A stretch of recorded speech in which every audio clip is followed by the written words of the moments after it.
XSFM입니다. I, D, W, K. 오늘의 방송은 2015년 6월 10일에 녹음되어 그 다음 날인 6월 11일에 업데이트되었습니다. 듣고 계신 시점과 정보의 차이가 있으니 주의를 부탁드립니다. 대한민국에서 우위인 것은 국가일까요? 국민일까요? 너무도 당연할 것 같은 이 질문에 또 머뭇거리는 당신. 개인이 알아서 메르스 조심하십시오. 2015년 6월 두 번째 목요일 히스테리 사건 파일 그것은 알기 싫답니다.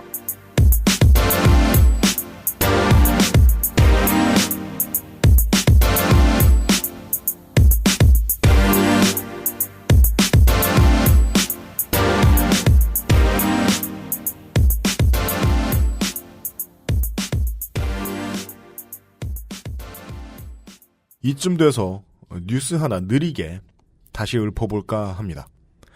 2014년 7월 16일에 문화일보의 국제부장이 칼럼을 냅니다. 워싱턴 DC의 정보지인 넬슨 리포트의 보도를 인용합니다. 워싱턴 외교가에서 이야기하는 박근혜 정부에 대한 불만이 일정 수준을 넘겼다. 이런 말을 하더라. 네. 물론 문화일보 내에서의 표현은 도를 넘었다라고 표현했는데 네. 저는 원문을 본 결과 나쁘지 않게 해석해주면 일정 수준 넘었다 정도? 그 도를 넘었다는 거에서 도는 뭡니까? 도를 아는 그 도. 그니까 말이에요. 그래서 그렇게 꼭 번역할 수는 없잖아요. 네.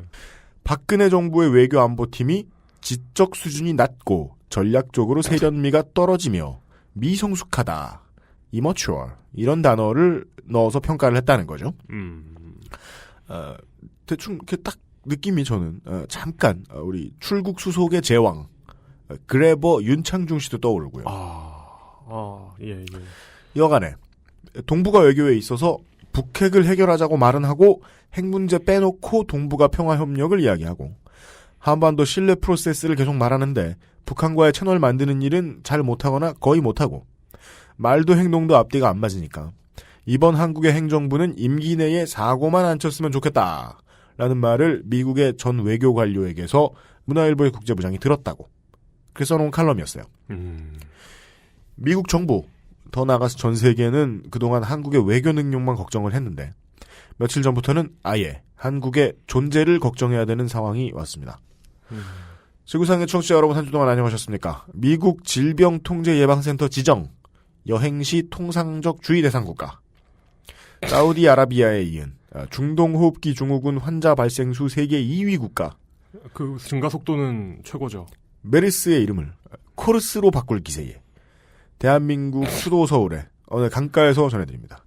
히스테리 사건 파일 그것은 알기 싫답니다. 저는 책임 프로듀서 UMC입니다. 이용상 임수석이 옆에 앉아 있습니다. 안녕하십니까. 저도 이제 마스크를 쓰고 다니기 시작했습니다. 네. 예. 마스크를 쓰고 다니는 게 네. 얼마나 도움이 될지는 사실 잘 모르잖아요. 그리고 도움이 안 될 수도 있지만 그래도 이게 좀 핫한 아이템? 그렇습니다. 네. 읍서서 못 판다는. 네. 요새 다들 이야기하는 N95. 네. 옵션명 N95. 저는 요즘 해외 언론 만평에서 새로운 어휘를 배웠어요. 뭐야? 디펙터라는 말이 있더라고요. 디펙터라고 읽어야 돼요. 디펙터. 네. 러닝백 하고 있다. 라고 네. 김정은이 얘기하고 있는.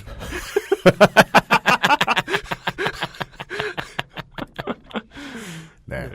달변으로 싸움하면 우리가 질 것 같기도 합니다. 네, 그렇습니다. 네. 안보의식을 고치시키면서. 원래 하다 이거저거 안 되면 다 안보의식 고치잖아요, 원래? 언론은? 네. 대한민국 언론은? 그렇습니다. 네.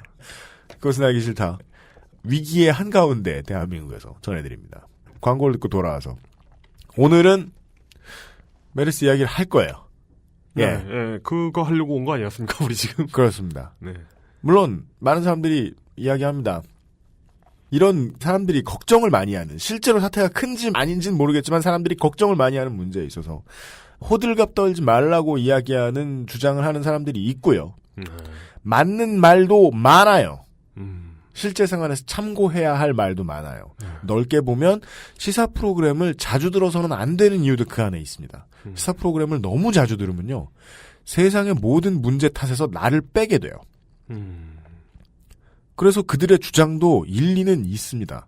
다만 그 이야기를 세상에 드러내놓고 언론에 미디어에 마구 떠드는 사람들은 100% 그 일에 진짜로 책임을 져야 하는 사람들을 책임으로부터 자유롭게 해주는 기능을 수행합니다.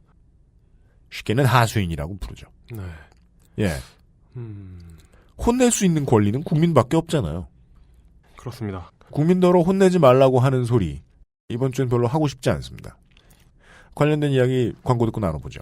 2015년 6월 두 번째 목요일에 히스테리 사건 파일 그것은 알기 싫다는 에브리온 TV, 나에게 선물하는 저녁 한우 박스, 나의 마지막 시도 퍼펙트 25 전화영어, 왕초보의 무한실내 컴스테이션, 스테프놀프 제뉴인 레더, 바른 선택 빠른 선택, 1599 대리운전에서 도와주고 있습니다. 틀리라고 순서 뒤집었는데 안 틀리네. 어떤 분이 제가 1599라고 1599 사실은 극우파 대리운전이야? XSFM입니다. 내 인생의 6개월이 그냥 날아가 버렸어. 한국인 가게에서 일했지. 퇴근하면 집에 그냥 있었지. 친구도 못 만들고. 워킹 홀리데이 진짜 별로야. Excuse me. Why don't you call Perfect 25? 뭐? Perfect 25. 그래서 뭔데 그게?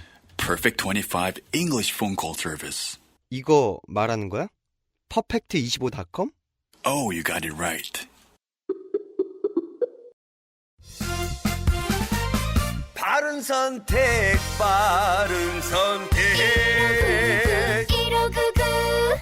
음주운전 사고 발생 시 평균 소요 비용은 1,500만 원입니다. 대리운전 1599-1599. 한우박스. 한우박스. 에이, 이상해요. 나한테 선물 받는 저 사람이 저 많은 한우를 다 못 먹을걸요? 내가 선물할 곳이 언제나 대가족인가? 아니면 어떡하려고 이렇게 큰 것만 팔아? 한우를 선물 받는 건 기분 좋은 일이죠. 하지만 받은 걸 못 먹고 남기는 건 기분 나쁠걸요? 마음 편하게 선물할 수 있는 고급 한우. 그런 게 없어. 한우박스. 마음이 잘 드러나는 선물. 광고와 생활. 해병대 입대 기수놀이 같습니다. 맞습니다. 이게, 두 주차로 끊는다고 하죠, 기수를. 해병대는 모르겠는데 예. 육군에서도 그 훈련소 한 주차로 끊는 부대가 있어요. 네, 그래서 한 주 먼저 들어오면 이제 존대를 들어야 되는 네네네. 그런 데가 있어요. 그렇습니다. 네. 그 제가 훈련소 나온 부대가 그랬는데 네. 다행히 저는 그 부대 훈련소만 쓰고 네. 다른 곳으로 가는 바람에 그렇다고 해서 한우 박스를 한 주 앞에 사신 분들이 뒤에 사신 분들에게 반말을 해야 되는 건 아닙니다. 그렇습니다. 한우 박스 사기 말도 안 된다. 사기 구매자 이거 뭐. 한우 박스 수료증 줘요. 수료증. 일주일에 한 번 배송하는 물건이 어디 있어? 요즘 우리나라에. 한우 박스 사기 구매자분들께서 뭐 이런 거야. 한우 박스 20기가 지금 기수냐 뭐 이러면서 그렇죠. 우리가 보이냐 뭐 이러면서 사기 구매자분들 새로운 혜택이 생깁니다. 연천 지역에서 난 국내산 생와사비와 다들 아는 땡땡 비빔면이 증정된답니다. 근데 요즘 네. 비빔면이 워낙 많이 나와가지고 아 그래요? 땡땡이라고 하면 네. 다들 아는 거면 네. 오리지널. 아 그래요? 네. 이 팔도강산 모두가 아는 그렇습니다. 네, 땡땡 강산 모두가 아는 그 제품이에요. 예, 네. 그렇군요. 왜 그런 걸 주는지 이유는 아직 모르겠습니다. 정말입니다. 저는 소고기를 먹을 때 네. 땡땡 비빔면이나 와사비 같은 걸 찾아본 적도 없거든요. 그러게요. 떠올려 본 적도 없거든요. 뭔가 궁합이 맞는지 크게 의심스럽습니다. 이상하다. 1기와 2기 이거 기수 너무 웃긴다. 야 이거 1기와 2기 구매자분들 중 스타일 사는 화로 선물 당첨자 발표는 다음 주 일요일이나 확인 바랍니다. 월요일. 다음 주 월요일이니 확인 바랍니다. 아 잠시만. 왜 이렇게 눈물을 흘려요? 땀이 들어가서 덥다. 나처럼 앞머리 잘라요. 벌써 더우면 어떡해. 난 아직 추운데. 다음 주 월요일이니 확인 바랍니다. 네, 예. 네. 그렇답니다. 네.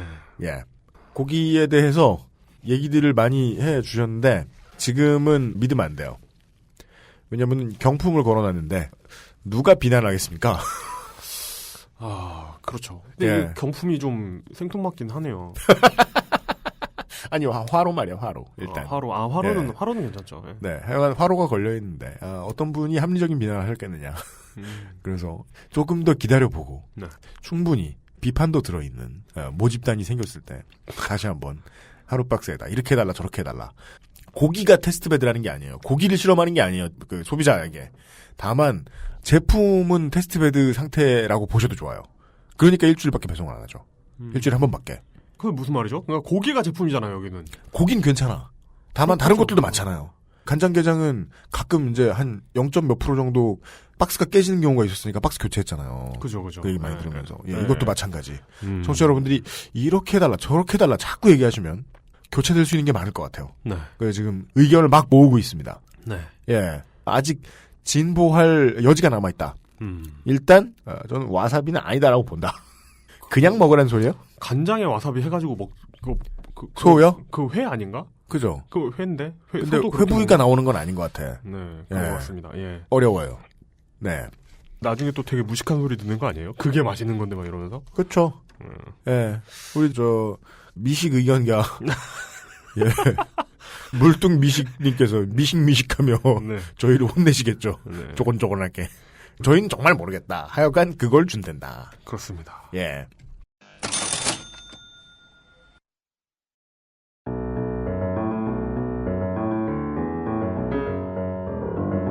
시사 해설 그렇게는 알기 싫다.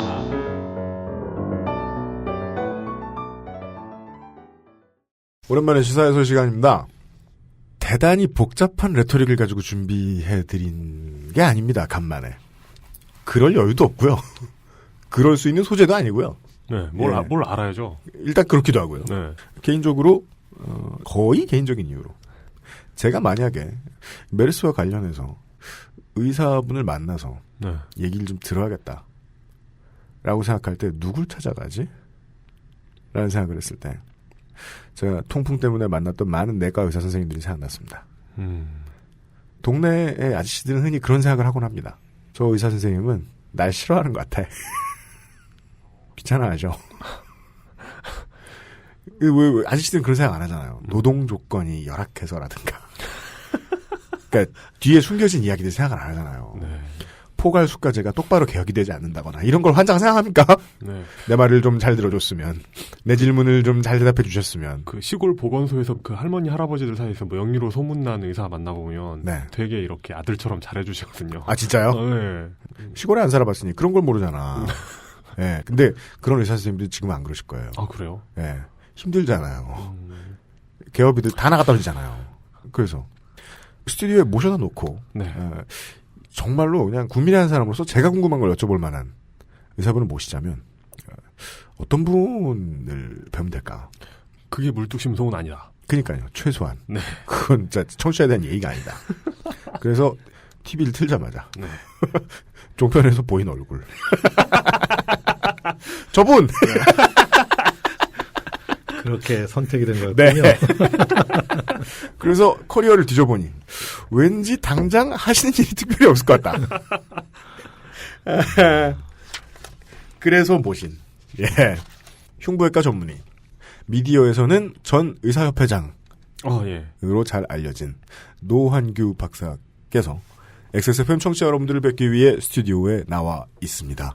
반갑습니다. 처음 뵙겠습니다. 네, 반갑습니다. 안녕하십니까. 이 문제에 대해서는 우리 90년대 아이콘 민노 편집장에게 그렇습니다. 예, 어느 정도 협조를 받았습니다. 이미 지금 노한규 박사께서는 슬로우 뉴스에 매일같이 네. 예, 메르스와 관련된 의사로서의 전문성이 들어있는 소견이라든가 네. 지금 5편인가? 6편째. 계속 올라오고 그리고 계속 예. 수정되고 있습니다. 예. 예. 현재의 업투데이트 뉴스들을 정리해서 소견을 붙여서 계속해서 슬로우 뉴스에 업데이트를 해주시고 계십니다. 네. 예.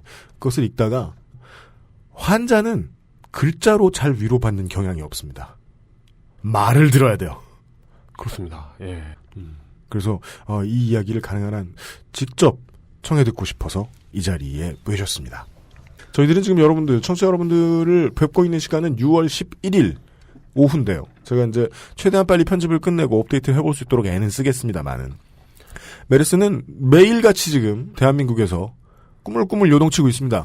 그 트위터 검색창에 메르스 속보라고 치면 네. 새로운 뉴스가 분 단위로 뜹니다. 그렇습니다. 그래서 이게 방송이 나갈 때쯤이 되면 네. 정말 옛날 얘기 하고 있는 게 될 수도 있어요. 그렇습니다. 네. 그래서 이제 종편 하루 종일 틀어놓고 사시는 우리 아버님께서는 대한민국이 정말 빠르게 대처하고 있구나. 아니죠. 왜 지금 이렇게 되고 있는데요. 네네. 예. 오늘 얘기부터 일단 시작을 해보겠습니다. 저희들은 6월 10일 오후에 녹음하고 있습니다. 사망자가 9명으로 늘어났습니다. 그리고 총 확진 환자가 108명이라고 6월 10일 오후 현재 집계되어 있습니다. 이 중에 촉각이 가장 곤두세워지고 있는, 모이고 있는 일원동의 삼성서울병원에서 감염된 환자가 47명이라고 전해지는데 108명 중에요. 전날에 3명 늘었던 것이 어제 하루 동안 10명이 늘었다고 합니다. 녹음 다음 날인 6월 11일 전체 확진 환자는 14명이 발생했으며 추가 사망자는 없었습니다.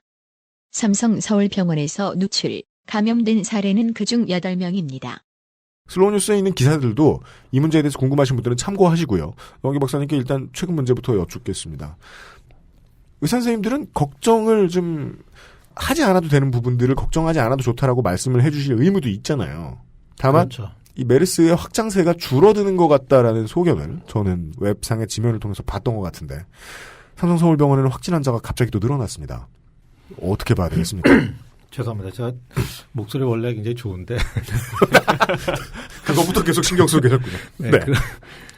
지금 계속 목을 쓰다 보니까 목이 많이 갈라졌습니다. 그래서 중간에 헛기침하더라도 좀 청취자분께서 양해해 주시기 바라고요. 네. 말씀하신 대로 지금 오늘 발표된 것은 이제 13명의 새로운 환자가 추가됐는데 네. 좀 주춤하는 것 같더니 다시 늘어서 어제 8명이었죠. 네, 오늘 맞습니다. 13명으로 늘어서 또 이제 좀 긴장을 하게 하는데 엄밀하게 얘기하면 사실은 큰 의미는 없습니다. 왜냐하면 네. 물론 이제 삼성서울병원에서 어제 발표된 것은 3명의 추가 환자가 있었는데 오늘 이제 10명의 추가 환자가 생겼기 때문에 네. 긴장케 하는 것은 사실인데요. 지금 14번 환자, 평택 성모병원에서 감염됐던 14번 환자가 삼성서울병원에 도착한 것이 27일이었고 지난달. 네네. 그리고 이제 3일 동안 응급실에 머물렀죠. 그리고 이제 병실 가자마자 다른 병원으로 이송이 됐는데 그래서 응급실에서 이제 집중적인 감염이 생겼는데 예. 그때 노출된 분들이 약 한 900여 명 정도가 됩니다. 네. 900여 명을 전원 추적하고 지금 그 격리 조치 해왔는데 네. 그분들이 전부 다 지금 지난달 17일부터 30일이었으니까 그때부터 잠복기가 시작이 되어서 감염이 되었다면 네. 그 사이에 감염된 다음에 잠복기가 시작돼서 이제 증세가 생기기 시작한 것이 평균 한 7일을 더 하면 되겠죠. 그러면 이제 6월 초부터 네. 그러니까 이제 6월 뭐 한 2, 3일 정도부터 며칠이 될까요? 3일부터 7일 더 하면 6월 한 6일 정도? 예. 네, 될 텐데 그때부터 이제 증세가 시작되면 바이러스가 본격적으로 나오기 때문에 검사를 하면은 이제 확진이 나오는 거죠. 네. 그리고 지금 또 정부가 발표하는 확진 발표는 1차 검사만 양성인 경우에 하는 게 아니고 2차까지 양성이 나와야 확진 발표를 합니다. 네. 그런데 1차하고 그러니까 처음에 이 환자가 증세가 생긴 다음에 검사할 때까지 시간이 걸리고요. 네. 1차 한 다음에 또 2차 할 때까지 또 한 이틀 정도 걸립니다. 네. 그러니까 지금 상황은 여러 날 전을 반영하는 것이기 때문에 네.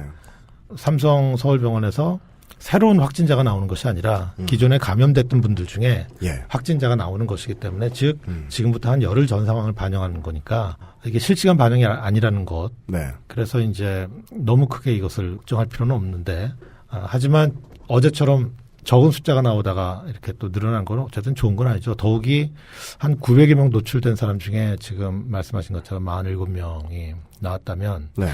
노출자 중에 5%입니다. 네, 노출자 중에 이제 5%가 확진 판정을 받았는데 네. 그것은 지금까지 알려진 것보다 사실은 높은 수치입니다. 왜냐하면 지금까지는 바이러스에 노출된 사람 중에 몇 명이 확진 판정을 받는가에 대한 정확한 데이터는 없어요. 예. 네네. 네, 하지만 이제 건강한 사람들은 잘 감염이 안 될 뿐더러 밀접 접촉, 우리가 클로즈 컨택이라고 하는 밀접 접촉을 한 사람들한테서만 감염이 된다고 알려져 왔기 때문에 네.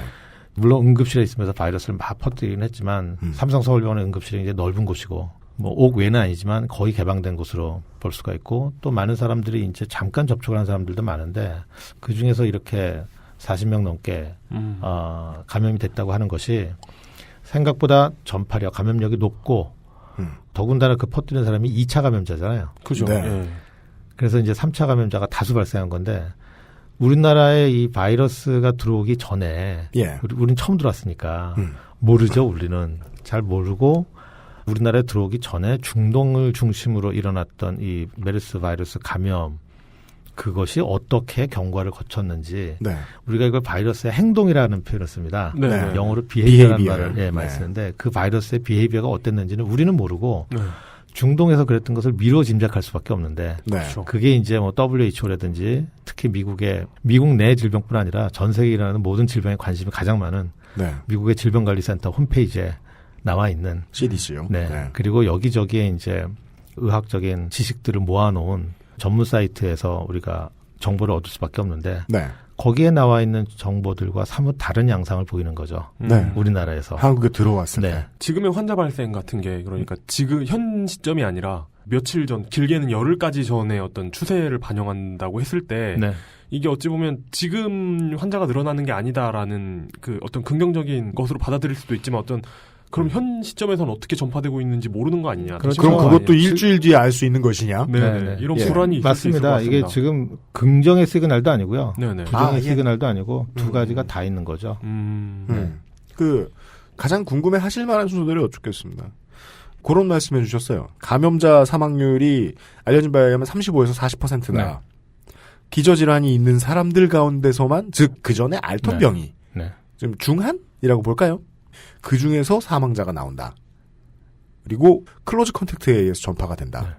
예, 이 클로즈 컨택트의 개념은 어떻게 이해하면 좋겠습니까, 일반인들이? 그동안 WHO나 CDC에서 얘기한 것은 환자로부터 뿜어져 나온 비말이 네. 피감염자한테 전달이 돼야 되기 때문에 2m 이내에서 비말이란 기침을 한다는 겁니까? 네, 기침을 할 때 튀어나오는 침이나 가래 이런 예, 것들 예. 얘기합니다. 네. 그것이 이제 전달이 돼야 되기 때문에 네. 보통 2m 이내에서 약 한 40분 이상 오랫동안 접촉을 한 사람한테 네. 감염이 일어나더라. 그리고 그것도 폐쇄된 공간에서 그랬었죠. 그런데 우리나라에서는 지금 아산병원에서 있었던 것처럼 경비원이 네. 한 10분간 네. 그 환자를 부축했는데 감염이 됐죠. 네. 지금 응급실 앞에서 부축을 했는지 아니면 안에서 부축했는지 모르겠는데 지금 네. 옥 왠지 옥 낸지는 아직 제가 파악이 안 됐는데요. 네. 어쨌든 그 10분 사이에도 감염이 될 수 있다는 것이 이제 드러난 거죠, 우리나라에서는. 그럼 세계적인 이론이 다 바뀌어야 되는 겁니까? 실내여야 한다. 20분이어야 한다. 일단 여전히 우리나라에서는 지금까지는 네. 100% 원내 감염, 병원 안에 감염이고요. 네. 그리고 해외에서도 5개에서 감염된 사례는 없습니다. 여기서 얘기하는 건 뭐냐면 뭐 식당이나 지하철이나 어떤 그런 외부 장소에서 길에 가다가 네. 감염된 사례는 없는 거죠. 대부분이 외국에서도 거의 대부분이 병원 안에서만 감염이 일어났고요. 네. 드물게 가정에서 감염이 일어난 사례는 있습니다. 가정에서. 궁금한 게 이게 그 14번 환자와 관련된 3차 감염자가 유독 많았거든요. 네. 근데 이 병 자체가 이렇게 감염성이 높은 거라고 봐야 됩니까? 아니면 이런 바이러스를 더 잘 옮기는 어떤 그 체질이라고 해야 되나? 그런 환자가 있는 누구도 거. 모르죠. 이게 이제 중동에서는 네네. 1차에서 2차, 2차에서 3차, 물론 3차가 이제 명백하게 밝혀진 케이스는 뭐 어디에 보면은 뭐 의심되는 케이스만 2케이스 있었다 그러고 네. 또 어디에는 3차 뭐 확진을 받았다라고 나온 것도 있어서 네. 좀 명확하게 얘기하기 어려운데 어쨌든 3차 환자가 거의 없었죠. 예. 그래서 이제 1차에서 2차 넘어가면서 독성과 감염력이 다 떨어지고 네네. 그러기 때문에 2차에서 3차 넘어가지 않았다라고 지금까지 생각해 왔는데 넘어갔다고 해도 판단할 가치가 없을 정도로 옅었다. 그렇죠. 그런데 우리나라는 지금 2차 감염자도 슈퍼 전파자가 나왔거든요. 그리고 3차 감염자 중에 사망자가 나와서 정말 우리나라에서 이 메르스 바이러스가 새로운 역사를 지금 쓰고 있는 거죠. 네네네. 그런데 이제 이해를 돕기 위해서 한 가지 더 말씀드리면 예. 메르스 바이러스가 우리나라에 들어오기 전에 전 세계적으로 감염자가 1,200명이 안 됐습니다. 1,200명. 네. 네네. 바이러스 감염된 분들이 사실은 숫자가 많을수록 어떤 의미 있는 네. 정확한 통계를 가질 수 있는데 아, 예, 그렇죠. 1,200명이면 아직도 적었던 거죠. 그것도 이제 산발적으로 생겼기 때문에. 병의 실체를 알기에는 부족했다. 그렇죠. 그래서 지금 우리나라에 와서 처음에 계속 변종 바이러스가 의심이 이제 워낙 다른 양태를 보였으니까. 예. 그런데 이제 그것은 아니다라는 것이 일단은 밝혀졌는데 여전히 이 메르스 바이러스에 대해서 우리가 알아가고 있다. 네. 네네. 그렇게 말씀드릴 수 있을 것 같습니다. 네. 되게 무서운 얘기죠? 의사분이 알아가고 있다고 하시다니. 다 안다고 하실 줄 알았는데. 그래봐야 저 같은 사람들의 질문의 형태는 변하지 않습니다. 그럼 이건 아시나요? 저건 아시나요? 밖엔 안 나와요. 어린애가 부모님들한테 물어보는 그렇죠. 드렸던 말씀 중에 한 가지를 더. 기저질환이 있는 사람들 가운데서 사망자가 나온다. 네. 그 기저질환은 어느 정도 범위입니까? 그 자가 면역성 질환 같은 게 굉장히 위험하다고 들었거든요. 메르스 바이러스는 일단은 면역력과 큰 관계가 있습니다. 독감처럼. 네네. 우리 감기도 왜 건강한 젊은 사람들은 잘 안 걸리고 네. 나이 드신 분들이 좀 면역력 떨어진 분들이 더 잘 걸리는 데다가 노인분들은 또 이 독감이 폐렴으로 발전해서 사망하시는 분들이 꽤 많으시거든요. 1년에 지금 이 독감으로만 수천 명씩 돌아가시니까. 네네. 그런 것처럼 이 메르스 바이러스도 연세 있으신 분들, 면역력 떨어진 분들께 더 위험하고 네네. 사실은 이게 좀 애매하긴 한데요. 연세가 많으신 분들은, 고령이신 분들은 대부분 만성질환을 다 갖고 계세요. 아, 네. 네. 그래서 사실은 오늘도 아까 오전에 보건복지부에서 발표하면서 기저질환의 유병률을 얘기하면서 네. 예를 들어서 고혈압이 17%, 당뇨병 13% 이렇게 얘기했지만 이게 확실한 숫자인가요? 사망자들 중에. 예. 그거는 뭐 그냥 일반적인 통계인 거죠. 사망자 중에 통계를 냈다는 건 그게 무슨 얘기죠? 9명 중에 통계를 냈다는 그래서 건가요? 아까 제가 본 방송은 그렇게 파악이 됐습니다. 제가 다시 한번 확인을 해봐야 되겠는데 네, 뭐 듣자마자 네. 곧바로 왔기 때문에 네네네. 그런 통계는 좀 크게 의미 있지는 않다고 생각이 들고 다만 네. 사망자 중에서 분명히 폐질환이 있는 분들 그리고 암이라든지 이렇게 면역력이 떨어져 있거나 폐 기능이 떨어져 있는 분들은 확실히 크게 더 위험하다. 이건 확실하죠. 네. 예. 네네네. 다만 뭐 이게 진짜로 9명 중에 1명인데 거기다 대고 11%를 퉁쳤다. 그랬으면은 숫자로서의 의미는 없다고 보는 것도 이성적이긴 하겠네요. 네. 제가 잘못 파악했을 수도 있고요. 네. 알겠습니다. 아까 이용인이 얘기했던 그 14번 슈퍼 전파자가 해외와 국내가 어떻게 다르며 국내에서는 얼마나 무섭냐? 단어가 무서워요. 어떻게 봐야 되겠습니까? 해외에서도 이 슈퍼 스프레더가 있었습니다. 그런데 정확한 정보는 제가 찾지 못했어요. 네. 그 사람이 몇 명이나 감염을 시켰는지. 그런데 이제 드물게 있었다라고만 지금 제가 파악이 됐고 그렇다고 하더라도 우리나라처럼 몇십 명을 감염시키지는 않았을 것으로 생각이 듭니다. 네. 이 메르스 바이러스가 WHO도 그렇고 CDC도 그렇고 뭐라고 돼 있냐면 사람 간의 감염에 대해서 그러니까 감염이 일어나긴 하는데 네. 기본적으로 이것은 동물 간 감염되는 바이러스 질환이고 네. 사람한테서 감염이 될 수 있으나 그 감염의 정도는 매우 낮다. 그렇게 평가하고 있었거든요. 네. 그런데 이게 이제 우리나라에서 확 바뀐 거죠. 네. 그러니까 이게 사람 간의 감염의 확률이 낮다고 생각하니까 슈퍼라는 단어를 집어넣었을 거라는 유추는 듭니다. 네. 이 사람은 왜 다른 우리가 예측했던 것과 다르게 사람 간의 감염을 많이 시키지? 라고 생각하면서 네. 슈퍼라는 단어를 붙였을 네. 텐데. 그러면 그 슈퍼라는 단어를 붙이게 된 근거나 정의의 내용도 명확하게 자로잰 듯이 그어져 있지는 않겠네요. 그렇습니다. 네. 몇 명 이상을 감염시킬 때 슈퍼 스프레더다 그렇게 얘기할 수 없죠. 네. 이 병은 아직 인류가 접근을 시작한 거군요. 그럼요. 예. 네. 지금 이제 만약에 환자가 50명이 생겼다? 그럼 정말 아는 게 없는 거죠. 100명이 생겼다 그러면 좀 더 하는 거고, 예. 500명이면 거기에 더 하는 거고, 1000명이면 더 하는 거고. 네. 그런데 이제 우리나라 들어오기 전까지 약 1200명 가까이 발생이 됐기 때문에 1200명 정도면 사실은 우리가 역학조사를 철저히 한다면 네. 그 바이러스의 어떤 행동 양상에 대해서는 어느 정도 정확히 평가할 수 있다라고 생각해 왔는데 우리나라에서 많이 달라진 겁니다. 네. 그 이유는 그 이유는 저희가 정확히 알 수가 없어요. 네. 이제 바이러스가 다른 행동을 보일 때 그냥 기본적으로 세 가지 생각할 수 있거든요. 하나는 바이러스가 바뀌었거나 아니면 두 번째 감염자가 다른 유전자적 특성을 갖고 있거나 세 번째가 이제 환경적인 요인이 다른 건데 환경 요인이요. 네. 지금 유전자 변이는 없다는 게 확인됐고 네. 그다음에 우리나라가 그러면 과연 중동 사람들보다 이 메르스 바이러스에 더 취약한 그런 유전자를 갖고 있느냐 그건 알 길이 없어요. 그게 어떻게 받아들여야 되겠습니까? 1500명 가지고 알 길이 없다입니까? 그런 걸 파악하려면 지금 중동 사람들의 그 피감염자들의 유전자 분석 다 해야 되고. 아, 그렇군요. 네. 우리나라 사람들을 비교해 봐야 되는데 매우 어려운 작업이죠. 그렇죠. 네. 어렵다는 게 어느 정도 어렵습니까? 불가능할 정도로 어렵습니까? 아니면 한 10만 명 있으면 될 정도로 어렵습니까? 유전자 검사하는 것 자체가 어려운 거 아닌가요?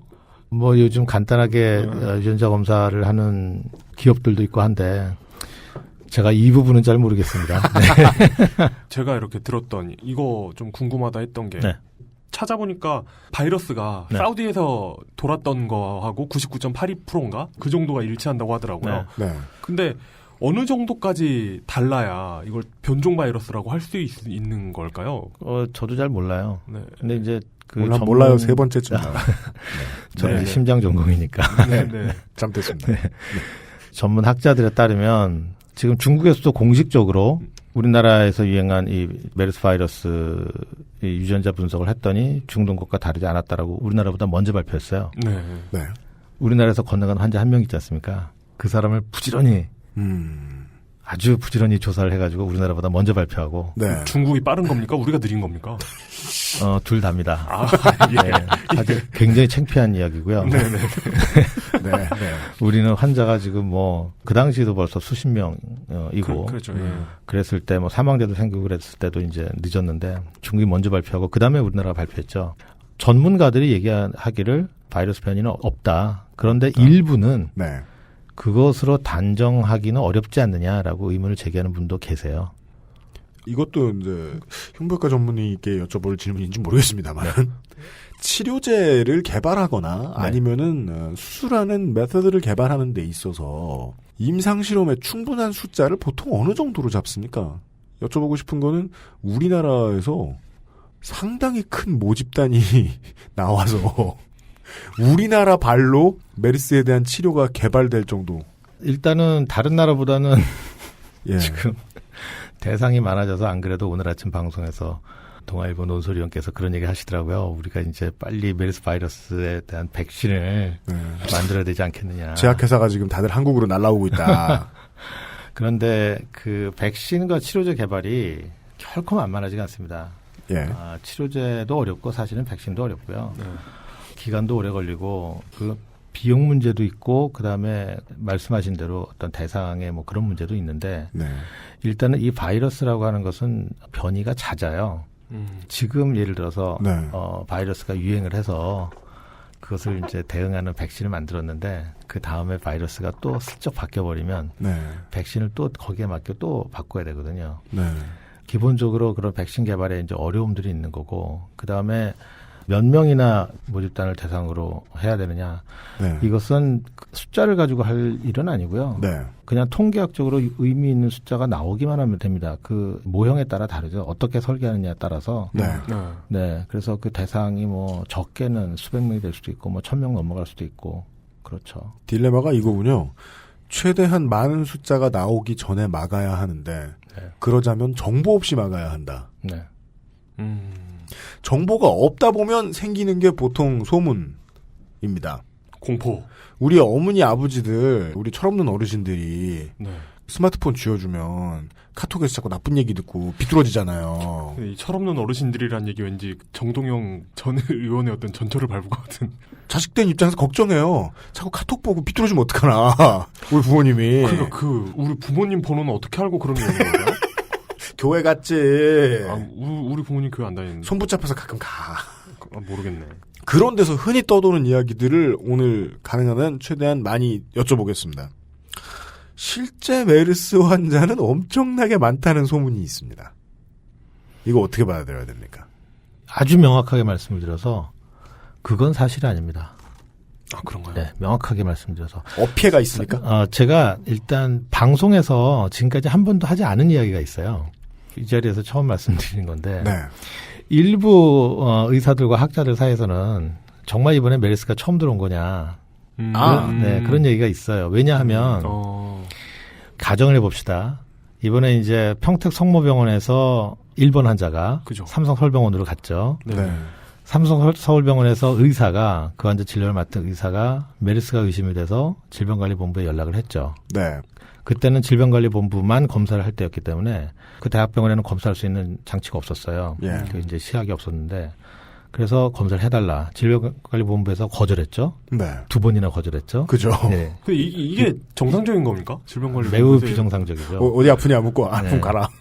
그리고 이제 다른 검사 해봐라. 그럴 리가 없다. 끝내 거부하다가 제일 마지막에 어쩔 수 없이 검사를 하면서 이건 메르스 음성 나오면 당신 책임져라라고 했다고요. 그렇죠. 이거 유명한 얘기죠. 그래서 검사를 했는데 양성이 나왔죠. 그래서 이제 그 다음부터 이 지금 사태가 벌어졌는데 우리가 가정을 하나 해보자고요. 그 의사가 그렇게 고집스럽게 그 메르스 진단을 위해서 노력하지 않았다면 질병관리본부에서 거절을 했을 때 2번이나 노했을 때 에이 할 수 없네. 그리고 그만뒀다면 우리는 지금 메르스 환자가 생긴지 몰랐을 거거든요. 아, 그렇죠. 몰랐을 것이고. 그러네요. 그다음에 그 5월 20일부터 오늘 지금 6월 10일 사이에 3주 동안 폐렴으로 네.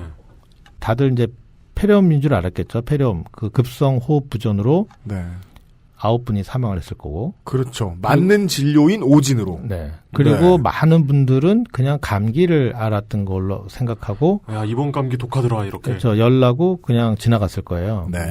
그런데 지금 1년에 폐렴으로 사망하시는 분이 약 한 12,000명 정도 되기 때문에 따라서 뉴스도 되지 못했을 가능성이 그럼요. 있군요. 전혀 모르고 지나갔을 거예요. 네. 이제 몇몇 의사들 얘기하는 게 작년도 말에 네. 이건 제가 지금 뭐 불필요한 공포를 뭐 만들기 위해서 그게 전혀 아닙니다. 네. 작년도 말에 원인을 알 수 없는 급성 호흡 질환으로 사망한 케이스들이 있었다 우리 병원에. 그래서 아니, 당연히 의심은 해야죠. 네, 그것 때문에 이제 이런저런 뭐 사망과 관련된 그런 컨퍼런스도 했다. 네. 그러면서 이게 한번 돈 거 아니냐. 그런데 그거를 배제를 못하는 거죠. 기본적으로 네. 지금 요번에 슈퍼 전파자가 나왔지만 네. 슈퍼 전파자가 나왔음에도 불구하고 그래서 이제 이 지금의 이 그 전파력을 보면은 예전에 한번 들어왔을 것이다 그 가능성이 좀 낮아요 현재. 네네. 왜냐하면 아마도 의료기관에서 알아챘을 가능성이 지금으로 봐서는 많은 거예요. 그런데 메르스 바이러스 감염이 보고된 초창기에는 의사들이 이번이 처음이 아닐지도 모른다 그런 생각을 했었거든요. 예, 예. 말씀드린 대로 지금 바이러스 감염자가 많지 않을 거다. 네네. 라고 얘기하는 것은 지금 만약에 바이러스 감염자가 정말 많았다면 예. 그러면은 우리가 이렇게 철저하게 막 병원 차단하고 있는데도 이렇게 전파되고 있기 때문에 네. 지금 이제 전파력이 높아졌다는 것을 우리가 거꾸로 알았기 때문에 이전에 그 가능성은 훨씬 더 떨어지고 그렇기 때문에 지금은 바이러스 감염자가 많지 않을 것이다라고 생각을 하는 거죠. 그리고 이제 그런 어필도 슬로우뉴스 통해 지적을 해주셨어요. 소문이 돌면 보통 말을 혼동해서 소문이 크게 번지는 경우가 많이 있지 않습니까? 네. 격리자와 환자를 구분을 하지 않고 말을 하는 언론사도 있었던 것 같고 제 기억에. 네. 이번에 뭐 전 국민이 감염 질환에 대한 정말 많은 공부를 하게 됐죠. 그러네요. 네. 그건 맞습니다. 예. 네. 그리고 이제 뭐 언론도 마찬가지. 특히 정부는 사실은 이해가 안 가는 부분이 너무 많아서 네. 참 어떻게 이렇게 할 수가 있는가. 그 공기 감염 얘기는 왜 나온 겁니까? 이 공기 감염이 참 어렵습니다. 이거 어떻게 설명해야 될지. 예를 들자면 오늘 최경환 부총리께서 네. 공기 감염 결코 없다 네. 하셨어요. 결코 없다. 네. 네. 결코 없다라는 말이 맞는 말이기도 하고 아니기도 하고 필요한 말이기도 하고 아니기도 해요. 제가 왜 그런지 설명을 드릴게요. 네. 저는 그 인터뷰 내용보다 자, 기자 질문하겠습니다 하는 순간 일거에 다 끝나버리는 뉴스 특보에 더 놀랐거든요, 사실. 네. 기자 질문 할까봐. 네. 네. 그 공기 감염은 네. 이 환자 입에서 튀어나온 바이러스가 에어로졸 형태로 공기를 떠돌다가 들어가는 걸 얘기해요. 그렇습니다. 네. 네. 그런데 그게 병원 안에서는 그런 현상이 벌어질 가능성이 매우 높아서 지금 그런 가능성이 높다라고 얘기해요. 병원 안에서. 그 이유는 정확히 몰라요. 그 에어로졸 형태의 비말이 그렇죠. 떠다니기 쉬운 환경이다. 아니, 그런 이제 사례들이 보고가 된 거죠. 네네네. 물론 강력한 추측이에요, 지금까지는. 그렇겠네요. 이것도 확인된 건 없어요. 예, 예. 그런데 이제 병원이라는 환경에서, 특수한 환경에서는 에어로졸 형태로 공기 감염이 일어날 수 있다. 그런데 병원 바깥에서는 그런 사례가 전혀 없었던 거예요. 네. 이것도 병원 안에서 공기 감염에 의심적인 정황이 있는 거죠. 네. 그런데 이걸 이렇게 얘기하면 그래서 도대체 공기 감염이 있다는 겁니까? 없다는 겁니까? 라는 질문이 다시 나오죠. 네. 그래서 네. 원내에서는 있다 그러면은 이거는 공기 감염이다. 그럼 그때부터 사람들이 받아들이는 게 달라지거든요. 그럼 다 마스크 써야 되고. 격리자나 환자는 다 마찬가지다. 네. 막 두려움이 확 커지죠. 그래서 이거는 굉장히 제한적인 상황에서 벌어지는 일이고 또 그럴 가능성이 있는 거기 때문에 네. 어쨌든 병원 바깥에서는 공기 감염 없다라고 얘기해도 되죠. 그런데 결코 없다라고 하면 또 안 돼요. 의학이라는 거는 100%가 없거든요. 네. 이번에도 문영표 장관이 이제 소아에서 또 청소년에서 감염 가능성이 적다 그랬어요. 네. 적은 게 맞아요. 외국에서는 한 3%밖에 없었거든요. 네. 우리나라에서 한 케이스도 없었고. 네. 근데 이번에 학생 나왔잖아요. 그죠. 네. 그랬더니 장관말이 틀렸다고 나온단 말이에요. 틀린 게 아니죠. 가능성이 적다고 했으니까 그 적은 가능성이. 네. 그러니까 우리가 지금 100명이. 네, 108명 중에 이제 네. 10대가 첫 번째 나온 건데. 적다라는 말을 틀렸다라고 증명하기는 참 어렵죠. 네, 네. 그래서 이 표현이 참 대단히 어려운 거예요. 제가 그 얼마 전에 멋진 말을 들었는데 전염병은 심리학으로 시작해서 통계학을 거쳐서 의학으로 끝난다라는 말이 있더라고요. 심리학에서 시작한다. 네. 네. 그래서 지금 막 이 심리적으로 막 굉장히 네. 공포에 사로잡혔고 이런 상황에서 어떤 말 한마디가 틀리면 그로부터 이제 신뢰가 다 무너지기 시작하고 막 더 그게 확대되잖아요. 그래서 굉장히 참 단어 선택도 어렵고 표현도 어려운데 원래 의학적으로 의학에는 100%가 없어서 네.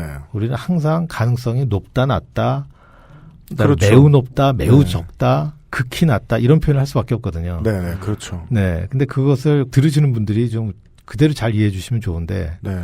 지극히 낮다 그러면 그 없다는 건 아니지 않느냐? 그럼 그렇죠. 있다는 거냐? 네. 뭐 있다는 거하고 지극히 적은 거하고 사실은 다르거든요. 음. 그래서 거기서 참 애로사항이 많이 발생합니다. 네.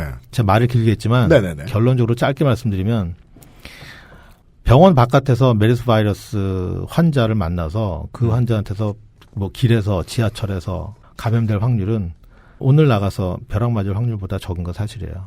네. 알겠습니다. 네. 물론 오늘 나가서 벼락 맞을 확률에 대해서는 수치로 제시하는 사람들이 꽤나 많이 있어서 여전히 조심스럽습니다만은. 네.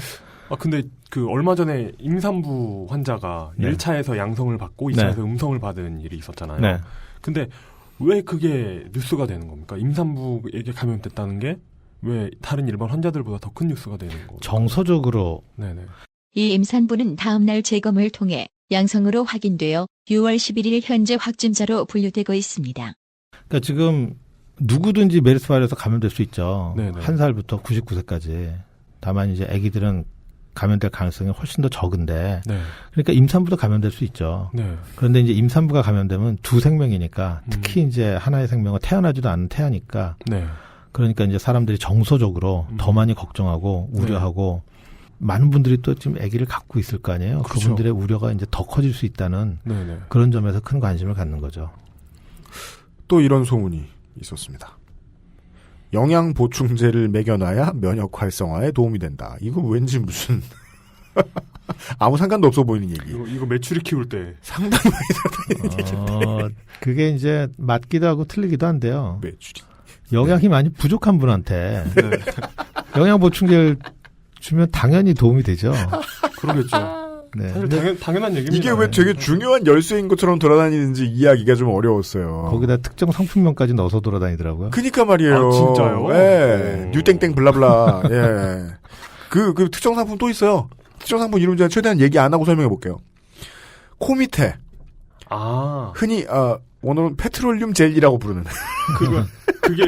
그게 뭐야? 석유에서 얻는 탄화수소 혼합물. 약국에서 흔히 살 수 있는. 전 그게 무슨 원소 기호 같은 건 줄 알았어요. VE 뭐 이런 식으로 나와 있는 건 줄 알았는데. 그걸 발라야 된다. 상품명이더라고요. 예, 바땡땡. 이게 무슨 소리입니까? 코 주변에. 구글에서 검색을 하고 이제 당연히 의학 논문 검색하면 아무것도 안 나오고요. 네. 구글에서 검색하면 이제 영문으로 네. 한국에서 돌고 있는 괴담 이런 괴담이 돌고 있다 이렇게 나옵니다. 전혀 의학적 근거가 없는 거죠. 이건 그냥 편안하게 선풍기 틀어놓고 잠 죽는다 같은 걸로 생각하면 됩니까? 제가 선풍기 틀어놓으면 많은 사람들 중에 죽을 사람이 죽는 건데 그냥. 제가 들은 얘기로는 이렇게 비말 같은 게 튄 게 들어오다가 여기 걸려가지고. 진짜 그렇게 들었어요. 코털을 뭐 덜 깎는다거나 평소보다 지저분하게 아니고요. 네. 오히려 이제 바셀린을 너무 많이 발라서 그것도 이제 극히 드문 경우겠지만 기도를 흡인이 되거나 그러면 또 그게 또 폐렴을 일으킬 수 있죠. 네. 예.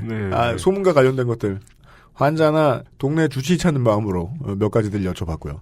광고를 듣고 돌아와가지고 잠시 후에는 이제 우리 동네 전문의 역할 말고 전 의사협회장 역할로 역할 스위치해서 예, 그분께 질문 드릴 것들 드리겠습니다. 나오시는 박사님은 동일합니다. XSFM입니다. 자체 교사 자격 시험을 통과한 선생님들만 수업을 진행하고 적은 학생 수를 유지해 수업의 질이 떨어지지 않는 전화 영어. Perfect 25.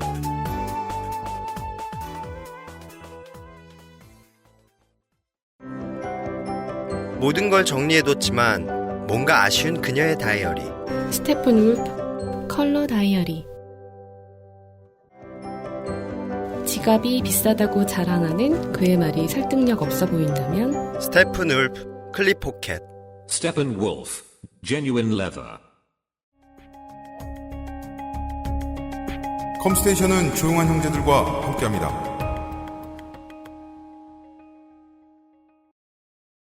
돌아왔습니다. 좀 시각을 크게 돌려보겠습니다. 다른 곳으로. 슬로우 뉴스에서 이제 노광희 박사님께서 올려주시는 글들이 읽어보셔도 그렇고 어떤 병은 불안이 키우기도 합니다. 그래서 걱정할 필요 없는 것들은 뭐 아까도 계속 말씀해 주셨잖아요. 의사는 정도로서 묻거나 표현할 수밖에 없다. 예, 정도를 들었을 때 그래도 0.1% 아니냐라고 불안해하고 싶은 사람은 불안해하는 건데 어떤 경우는 그 불안감이 나쁘기도 하다. 그래서 이성적으로 판단하실 필요가 있으나 다만 정부의 행태는 궁금해해야 되겠습니다. 메르스 관련한 종합 정보를 파악할 수 있는 곳이 저는 말 그대로 저는 현재까지도 없다라고 느껴져요. 없습니다. 네. 이제 그 얘기를 잠깐 해드리죠. 메르스와 관련된 이제 병원들 리스트를 공개한 게 뭐 어제였습니까? 저희 녹음하는 기준으로? 그제였습니까? 얼마 안 됐습니다. 병원 공개를 했는데 그게 어디인지도 애매하다. 이름이 좀 나옵니다. 박근혜 대통령이 범정부 메르스 대책 지원본부라는 기구를 이름 중요합니다. 6월 8일에 방문했어요. 근데 그 이름을 가진 비슷한 느낌의 이름을 가진 곳들이 두 군데 더 있습니다. 보건복지부를 가운데에 둔 중앙메르스관리대책본부라는 데가 있습니다. 앞에 것과는 다릅니다. 여기에 보건복지부 장관이 또 껴요. 보건복지부 장관이 맡은 컨트롤타워 같은 곳 하나 더 있습니다. 심지어 대통령이 직접 지시했다고 생겨난 복지부 장관과 대한감염학회장, 우리가 지난주에 말씀드렸죠? 도와주시는 우주께서 공동으로 팀장을 맡은 민간합동 메르스 TF팀이 있어요. 간절히 원하면 나타나는 거예요. 예. 그렇게 해서 메르스 사태 관련 대한민국의 컨트롤타워 같은 곳이 3군데예요.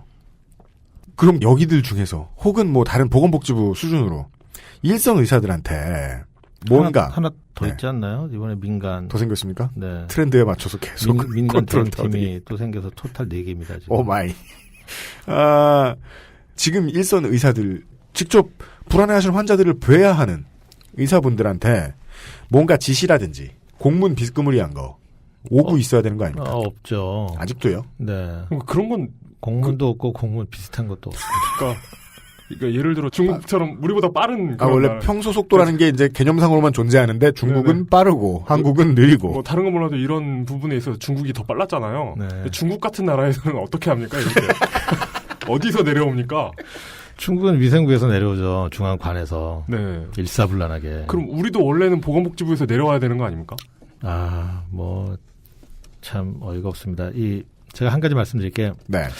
많은 분들이 우리나라 대한민국 의료 수준이 높다고 알려졌는데 도대체 이런 일이 왜 벌어졌는가 굉장히 의아하세요. 의료 수준 높아요. 네. 의사가 하는 진료 수준 굉장히 높습니다. 네. 그런데 정부가 하는 방역은 정부의 몫이거든요. 그죠. 거기는 정말 허술하게 짝이 없는 거죠. 그 둘을 갈라야 되는군요. 가르는 게 역할이 다른 건데. 네, 역할을. 그다음에 지금 의료진들 또 의료기관 대다수가 다 민간병원이에요. 네. 네. 그 민간병원들 잘하고 있어요. 그리고 일선에 지금 동네 의원들 다 민간 의원들이잖아요. 그렇죠. 그렇습니다. 이럴 때는 지금 누가 나서야 되냐면 보건소. 네, 보건소가 일반 진료 다 중단하고 특히 그 공공병원들은 요즘 같은 때 기존의 환자를 다 민간병원 보내고 메르스 환자 진료에 매진해야 됩니다. 네. 그런데 지금 그렇게 안 하고 있죠. 공공의료 비율도 다른 모든 통계와 마찬가지로 OECD에서 꼴찌더라고요. 이 보건소가 또 문제인데. 네. 보건소가 보건복지부 소속이 아니에요. 그래서 어디 소속이에요? 안전행정부 소속이에요. 맞다. 그래서 지자체 소속이거든요. 예. 그러니까 말을 안 듣죠. 보건복지부의 지휘 명령을 안 들어요. 그럼 광역의회가 움직여야 그쪽이 움직인다는 말씀이십니까? 그렇죠. 보건소는 지자체 소속이라서 지자체의 그런 선심 행정, 홍보 수단의 역할을 지금 하고 있죠. 그래요? 평상시에 뭐 합니까? 쌍갑 진료를 하고 있죠. 할머니 할아버지를 모시다가 표에 도움되는 거. 원래는 보건소에서 예방과 방역 역할을 정말 열심히 해줘야 되거든요. 그러니까 저희 같은 사람들은 그것도 하면서 선심도 쓰는 줄 알았죠. 시골 병원 안 가보셨군요. 예. 거기 하는 역할이 있습니다. 아, 그래요? 예. 할아버지 할머니들한테? 특화된 그런 게 있어요. 뭐예요? 많은 할머니 할아버지들이 거기에 거의 놀러 오세요. 그냥? 놀러 오시고 실제로 많이 아프신데 그러니까 모든 나이 들면 원래 아프잖아요. 그래서 모여가지고 아픈 몸 얘기와 이렇게 자식 얘기와 이런 걸 하시면서 그러니까 이제 동네 의원에 가면은 할머니 할아버지들 1,500원씩 내시거든요. 진료비를. 네. 그런데 거기 가시면 안 내세요. 공짜예요. 네네. 그리고 일반 사람도 저기 동네 의원 가면 한 4,000원 내는데 보건소 가면은 500원인가 그렇죠 아마.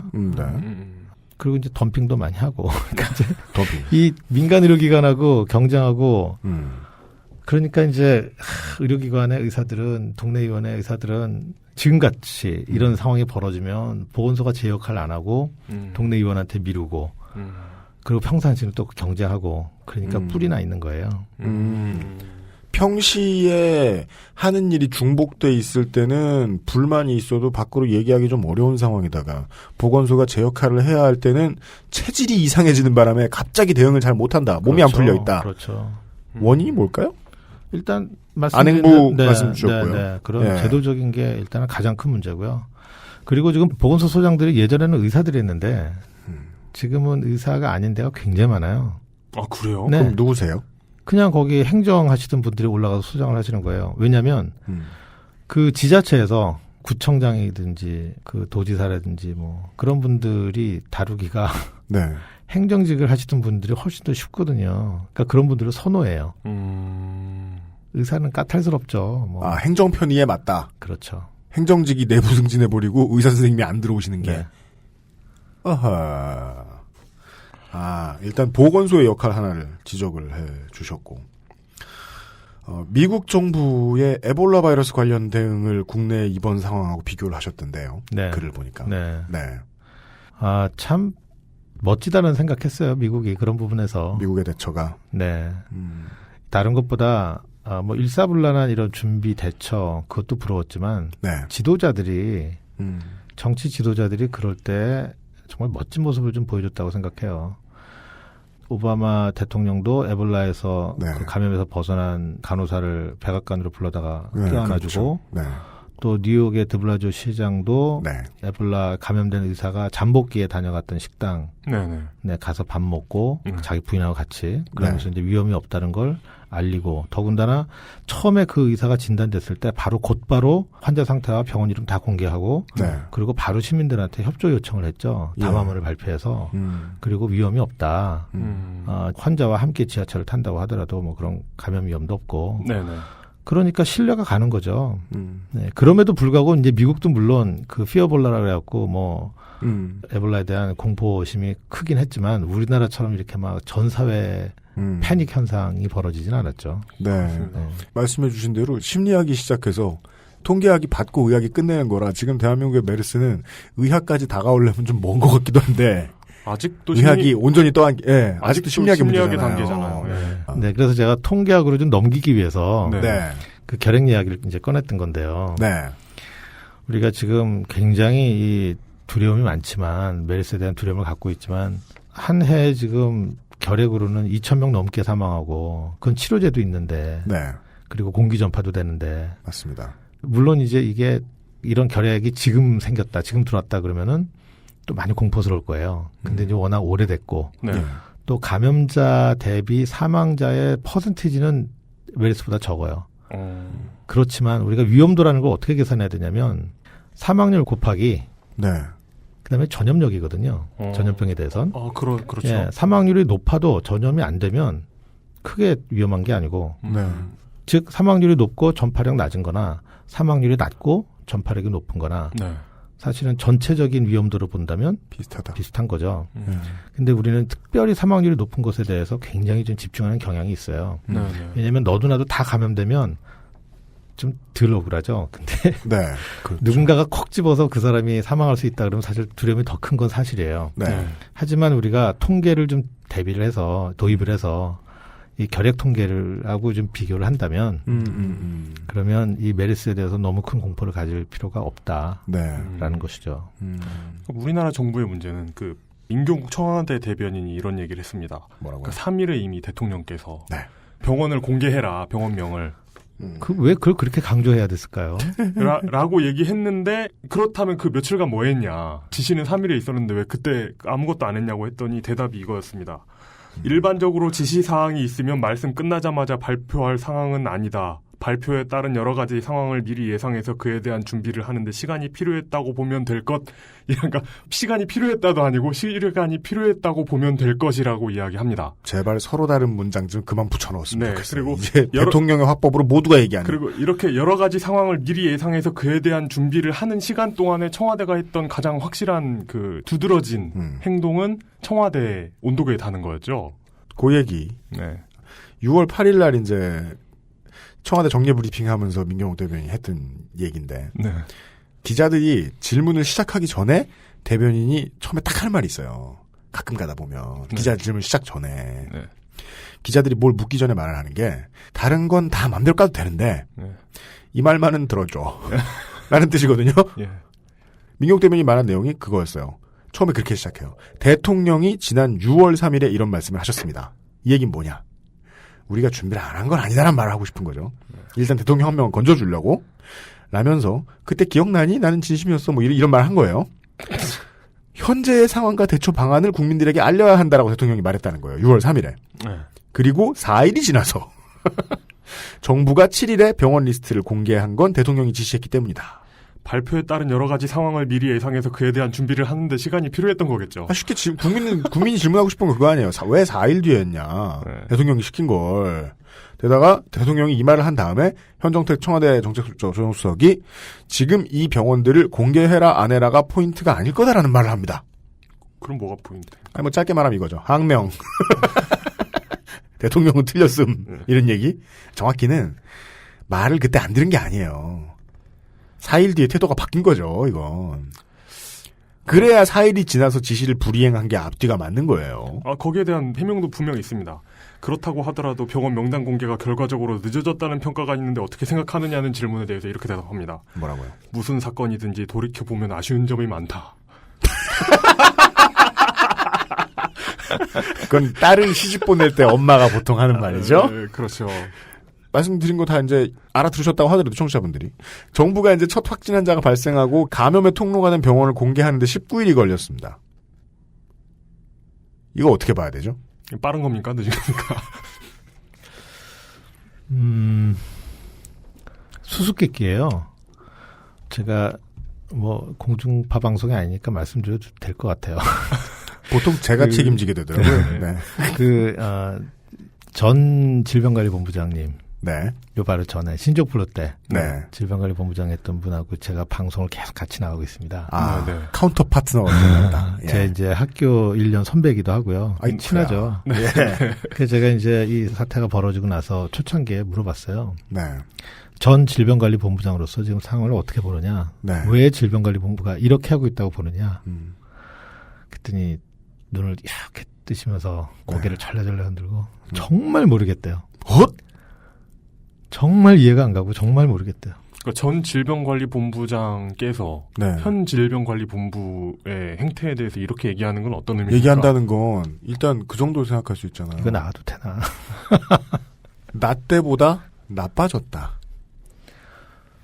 이제 질병관리본부의 이유도 있을 거고요. 그 전 질병관리본부장님이 뭐 공직으로 다시 돌아가지 않을 거라고 생각해서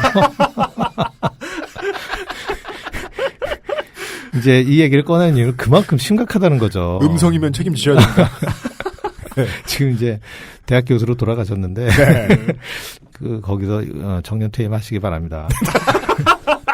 저희도 한 배를 탔습니다. 바랍니다. 네.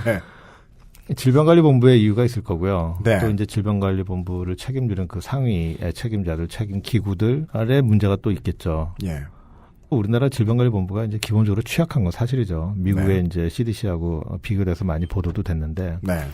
기본적으로 여러 가지 뭐 예산이나 인적, 물적 지원 다 부족한 거 다 알려진 일이지만 그럼에도 불구하고 그런 걸 다 감안해서도 이번처럼 이렇게 무능하게 대응할 수 있을까? 이것은 물론 이제 첫 책임자 그 검사를 거부한 거기에서부터 이제 질병관리본부의 이 책임론이 나왔고, 네. 그리고 첫 확진 환자 나오면 바로 다음날 체육대회 하지 않았습니까? 그렇죠. 이제 운동으로 이겨내자. 근데 그건 어떻게 받아들여야 됩니까? 체력은 국력 이런 겁니까? 메르스에 대해서 잘 몰랐던 것 같아요. 만약에 이번에 메르스가 아니라 에볼라였다면 달랐을 거라고 봅니다. 이름이 주는 중량감을 느끼지 못해서 그걸 신경 쓰지 않을 만큼 무능했다. 네, 에볼라였다면 달랐을 거라고 생각하고요. 네.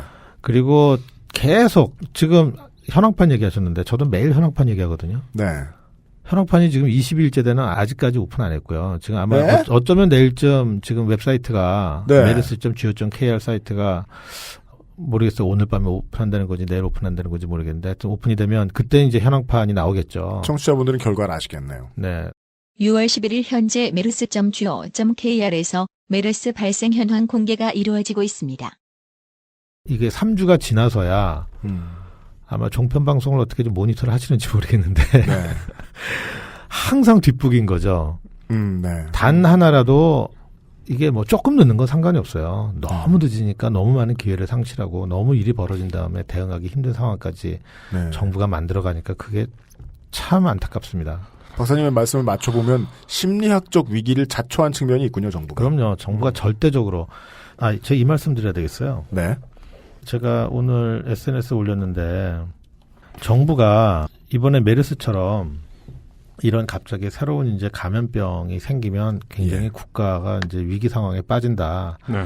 그런 경우에 뭐 경제적으로 얼마가 손실될 수 있고 뭐 국가 브랜드가 하락하고 뭐 등등등등 해가지고 이걸 사전에 대비해야 된다. 그래서 2010년도부터 막대한 돈을 들였습니다. 네. 그래서 지금 11년도부터 본격적으로 감염병 위기 대응 기술 개발 그리고 감염병 관리 기술 개발 연구 이런 제목으로 돈을 쏟아 부었는데요. 몇 년 전부터요? 네. 쏟아 부었다는 건 조단입니까? 아니요, 뭐 그 정도는 아닌데. 네네. 네, 그 정도는 아닌데 이제 757억을 썼어요. 딱 요 두 가지 제목으로 감염병 위기 관리를 위해서. 이게 작은 돈 아니에요. 네. 정말 작은 돈 작은 아니에요. 돈 아니죠. 네. 그런데 이 돈을 쓰고 도대체 뭐 하셨는지 그리고 이해가 안 가요. 우리나라 예전에 그 사건 있지 않습니까? 불과 몇 개월 전에 에볼라 의심 환자 있지 않았습니까? 국내에요? 국내에서 그래가지고 병원에 이 나라에 다녀왔는데 이런 증상이 있다. 해가지고 병원에 가니까 우리 병원 오지 마라. 님비. 네. 이런 사건이 몇 달 전에 있었고 이게 이슈가 됐었거든요. 전 병원까지만 해도 네. 크게 화낼 일은 아니라고 봐요. 시사를 보는 입장에서. 네네. 다만 질병관리본부가 나왔다 아니면 얼마 이런 말을 한다는 거. 그래가지고 이거 어떡하냐고 이제 네. 환자 가족이 전화를 하니까 그 질병관리본부였나 아니면 소방당국이었는지는 모르겠는데 네. 병원에 가가지고 에볼라 얘기하지 말아라. 맞아요. 네, 그랬었거든요. 그래서 몇 달 지나, 근데 이런 사건이 있었으면 뭔가 좀 개선이 있었어야 되는 거 아닙니까? 그동안에? 성질나는 질문을 하나 더 해드리죠. 지금을 얘기하죠. 감염학회는 왜 며칠 전에 메르스 관련 병원 정보 공개를 일반 국민에게 알려선 안 된다라는 말을 왜 했을까요?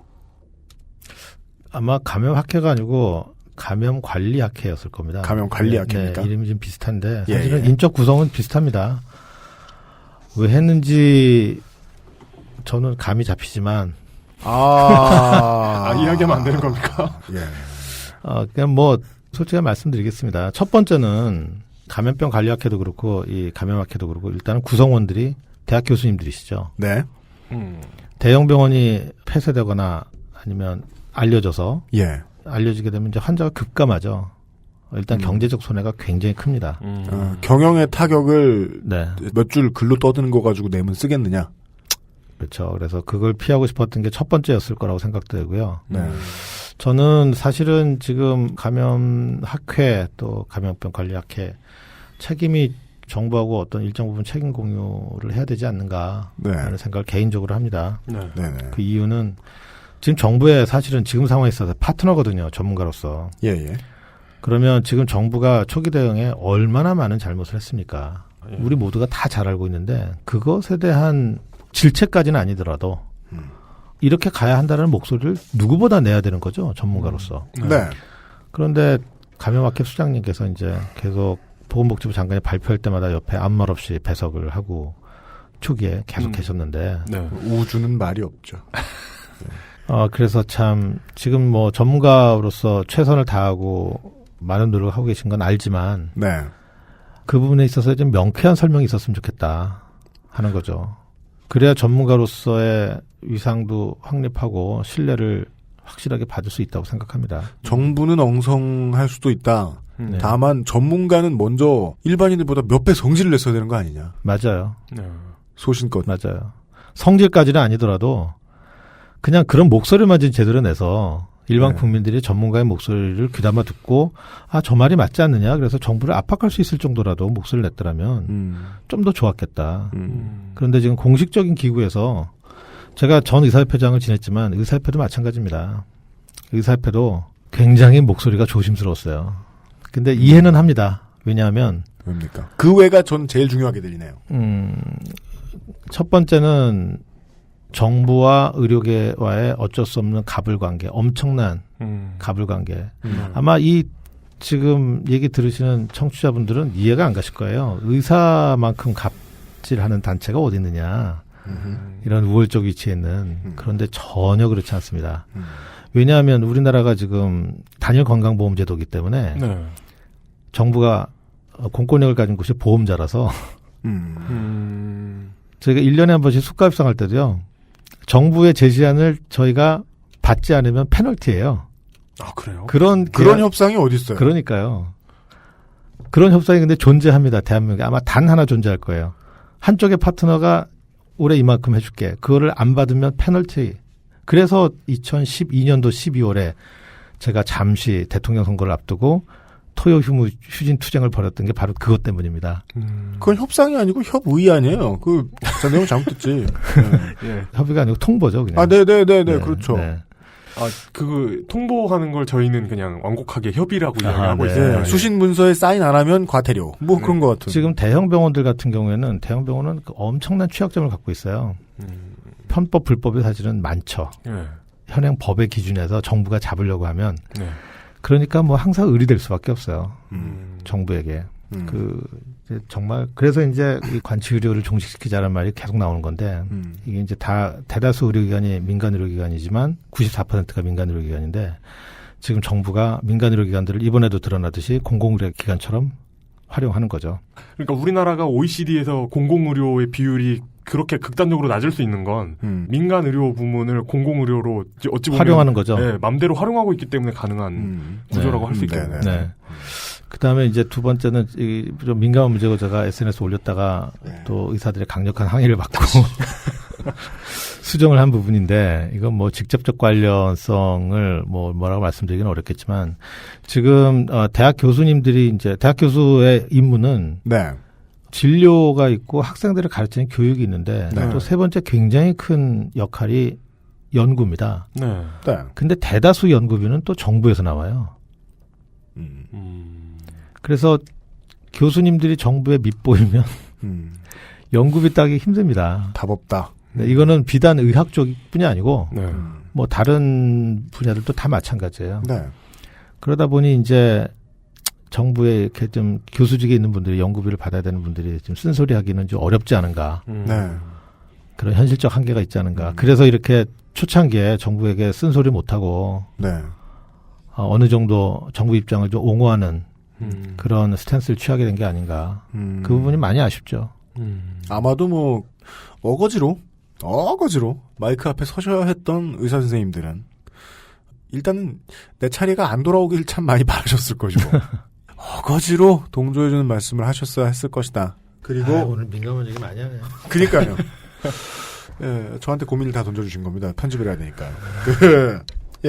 근데 마지막 부분은 걱정 안 하셔도 좋습니다. 저희 방송은 모든 일의 결론을 돈으로 내는 거 정말 좋아합니다. 네. 사실 이 자본주의 사회에서 뭔가 어떤 큰 일이 벌어졌는데 그 원인이 돈이 아니다. 네. 그럼 그게 문제 아닙니까? 당연합니다. 네. 그런 의미에서 가불관계라는 단어를 써주셨던 것이겠지요. 그렇게 이야기를 들으면 정말 답답한 와중에 일관성 하나만큼은 느껴져서 속이 좀 풀리는 측면이 있습니다. 저로서는. 청취자분들께로 다시 돌아와서 마지막 질문을 드리도록 하겠습니다. 아까도 이제 비슷한 얘기가 나오긴 나왔는데 메르스가 그저 중동호흡기 증후군인 줄 알았을 적에 우리가 진짜 중동에만 있는 네, 병이던 적에 네네네. 그때에 처음에 시작할 때 말씀해 주셨듯이 학계 보고 내용은 2m 이내 접촉, 1시간 이상 접촉, 네. 잠복기가 2에서 14일, 전파가 가장 활발한 시기가 5에서 7일, 그리고 한국의 상황은 밀접 접촉하지 않은 환자 감염 상황 나왔고 10분 접촉한 환자 감염 상황, 최장 18일까지 나왔고 잠복기는, 그리고 슈퍼 전파의 시기는 발병 이틀 만에 전파된 케이스가 보고됐습니다. 이 변종들을 바라보고도 우리가 생활을 좀 하자면, 편안하게 생활을 좀 하자면 어떻게 이해해야겠습니까? 지금 상황에서도 분명한 것은 병원 바깥에서 감염될 확률은 거의 없다는 거죠. 제가 아직도 마스크를 준비하지 않은 이유가 그것이고요. 네. 휴교령이 지금 불필요하다고 하는 것이 그것이고요. 저는 정부를 대변할 이유 전혀 없습니다. 있는 그대로 사실만 전할 뿐인데. 네. 뭐 시간 내내 까셨잖아요. 네, 그렇습니다. 네. 이제 불필요한 공포가 메르스 감염 위험을 더 증가시켜요. 이것 때문에 스트레스 받으면 면역력 떨어집니다. 근데 만약에 메르스 환자랑 접촉을 해도 만약에 내가 면역력이 정말 강하면 발병 안 하고 넘어갈 수도 있는 거예요. 그럼요. 다만 이제 병원에 갈 일이 있을 때, 네네. 지금 이제 병원 감염이 계속 이루어지고 있기 때문에 네. 병원에 갈 일이 있을 때는 병원에 메르스 환자가 올 확률이 있죠. 그렇죠. 네. 네. 그래서 병원에 가실 때는 마스크를 쓰시고, 네. 그 외에는 마스크가 불필요하다고 생각합니다. 네. 또 이번에 이제 아산병원에서 감염된 보안요원처럼 환자를 계속 맞는 사람은 마스크를 쓰는 게 좋아요. 당연히 그렇겠죠. 자신도 보호하고 또 자신도 모르게 감염된 상태에서 남한테도 전파시킬 수 있기 때문에 그래서 그런 분들은 마스크를 쓰시되 그렇지 않으면 마스크 쓸 필요가 없고 물론 그럼에도 불구하고 나는 정말 걱정된다. 그럼 마스크 쓰시고 안심하면 됩니다. 그 비말이 안 들어오면 되니까. 네. 그리고 손 철저하게 씻으시면 되죠. 네. 그 보안요원도 그 당시에 그러니까 부축을 할 때는 마스크를 쓰고 있고 부축한 다음에 만약에 손을 씻었다면 그분 절대 감염 안 됐으리라고 생각합니다. 그리고 끝으로 지금 전국의 감염 환자가 108명 진단이 됐고 확진된 분이 네. 그리고 잠재적인 감염자가 또 이제 아직 진단이 안 된 감염자가 더 있겠죠. 예. 그렇다고 하더라도 다 합해도 저는 수백 명 넘지 않을 거라고 봅니다.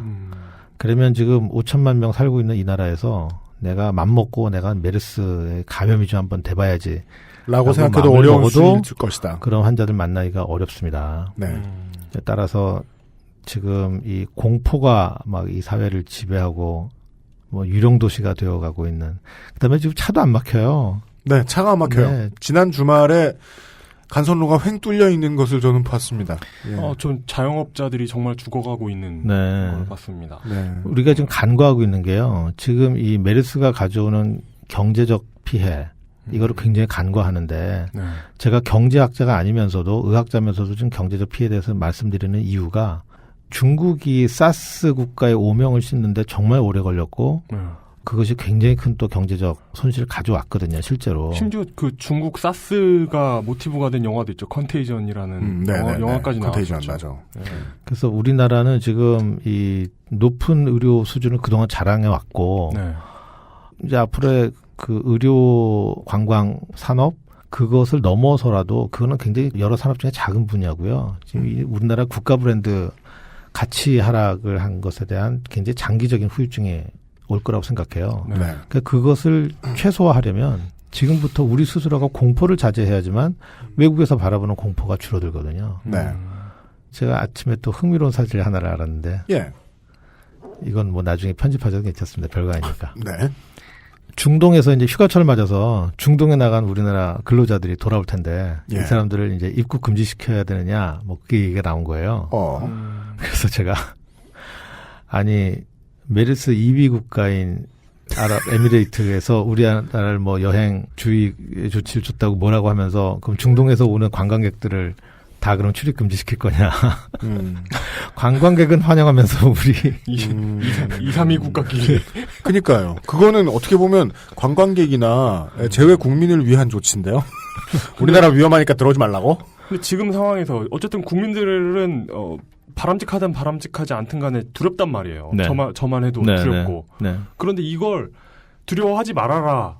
국민들이 두려워하지 말아라라는 건 좀 그러니까 통계학을 자꾸 얘기하는 거죠. 네. 그 수밖에 없어요. 근데 그거보다는 국민들을 안심시켜줘야 되는 건 오히려 정부적인 저도 거거든요. 그럼요. 그러니까 정부가 지금 시점에서 이미 늦은 감이 있지만 특히 지금 네. 신뢰는 이미 잃어버렸고 네. 네. 그래서 지금 잃어버린 신뢰를 극복하는 것은 굉장히 어려워요. 네. 그래서 저는 정부가 국민이 갖고 있는 공포를 잠재울 수 있는 길은 한 가지밖에 없다고 생각합니다. 뭐죠? 대통령께서 부지런히 다니시는 거예요. 위험적으로 알려진 데를. 부지런히 다녀서 하루에도 몇 군데씩 다녀서 위험하지 않다. 네. 몸소 다니면 믿을 거 아니에요. 외국의 정치인들이 그랬듯이. 인정하고 사과하고 현장 나가서 좋아하시는 그렇죠. 악수하시고. 그렇죠. 네. 지금 그 정부의 솔직한 인정과 사과가 네. 정말 국민한테 필요한 것이고 그래야 신뢰할 수 있다고 생각합니다. 정부를. 네. 그게 제가 생각하기에는 국민들이 패닉을 벗어나는 길인 것 같아요. 네. 노영희 박사님께서 우리 어머니 아버지를 되바라지게 만드는 그 카톡 같은 말씀을 하신 게 아닙니다. 네.